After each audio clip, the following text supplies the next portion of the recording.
আসসালামু আলাইকুম football fans. আমাদের চ্যানেলের আরও একটি নতুন ভিডিওতে আপনাদের সবাইকে স্বাগতম। ইতিমধ্যেই শেষ হয়ে গিয়েছে ফিফা ক্লাব বিশ্বকাপের রাউন্ড অফ 16-এর ম্যাচগুলি। মেসির ইন্টার মিয়ামিকে 4-0 গোলে হারিয়ে কোয়ার্টার ফাইনাল নিশ্চিত করেছে বর্তমান ইউরো চ্যাম্পিয়ন পিএসজি। ইন্টার মিয়ামির ম্যাচের পর এবার সেমিফাইনালে ওঠার লড়াইয়ে মাঠে নামছে কোচ লুইস এনরিকের শিষ্যরা।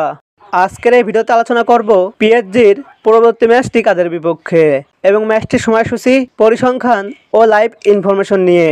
মূল ভিডিওটি শুরু করার আগে আপনি আমাদের চ্যানেলে নতুন হয়ে থাকলে চ্যানেলটি সাবস্ক্রাইব করে পাশেই থাকুন। ফিফা ক্লাব বিশ্বকাপের কোয়ার্টার ফাইনালে বায়ার্ন মিউনিখের বিপক্ষে মাঠে নামবে পিএসজি বনাম বায়ার্ন মিউনিখ এখন পর্যন্ত সব প্রতিযোগিতা মিলে একে অন্যের মুখোমুখি হয়েছে 9টি ম্যাচে, যেখানে পিএসজি জয় পেয়েছে 2টি ম্যাচে। বিপরীতে বায়ার্ন মিউনিখ জয় পেয়েছে 7টি ম্যাচে। দুই দল সর্বশেষ মুখোমুখি হয়েছিল ইউএফা চ্যাম্পিয়ন্স লিগের ম্যাচে।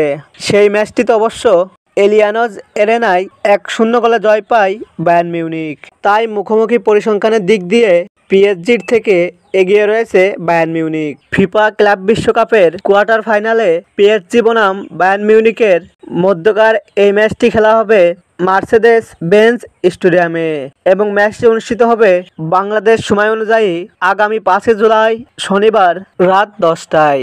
ভক্তরা হাতে থাকা মোবাইল ফোনের মাধ্যমে খুব সহজেই এই ম্যাচটি দেখতে চাইলে ম্যাচটি চলাকালীন সময়ে ফেসবুকের সার্চ বারে গিয়ে এই নির্দিষ্ট কিওয়ার্ডটি লিখে সার্চ করলেই ম্যাচটি লাইভ দেখতে পাবে। হাই ভোল্টেজ এই ম্যাচটিতে কোন দল জয় পাবে? আপনার মতামতটি কমেন্ট করে জানান। ফুটবলের সকল নিউজ ও আপডেট পেতে আমাদের চ্যানেলটি সাবস্ক্রাইব করে পাশেই থাকুন। ধন্যবাদ।